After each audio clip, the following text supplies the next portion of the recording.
अस्सलामुअलैकुम नाज़रीन, आप देख रहे हैं अल शरीफ फाउंडेशन न्यूज़। सबसे पहले चौधरी परवेज इकबाल की रिपोर्ट के मुताबिक मुश्किल वक्त में चीन मदद को आगे आ गया। श्रीलंका के कर्जे रीशेड्यूल करने के लिए रजामंदी जाहिर कर दी। चीन की तरफ से कर्जों की रीस्ट्रक्चरिंग के बाद श्रीलंका को IMF से $2.9 अरब का पैकेज हासिल करने में आसानी होगी। बरतानवी अखबार फाइनेंशियल टाइम्स की रिपोर्ट के मुताबिक IMF ने श्रीलंका के लिए माली पैकेज कई महीनों से अल्तवा में रखा हुआ था।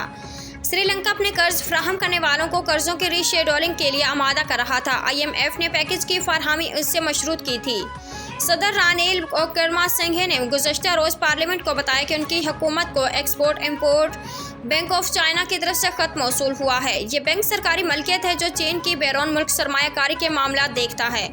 खत के मंदरजात वाज़ेह नहीं है, लेकिन श्रीलंकन हकाम का कहना है कि खत में इस बात की तस्दीक की गई है कि बीजिंग IMF की तय करदा शराइत के मुताबिक कर्जों की रीशेड्यूलिंग कर देगा।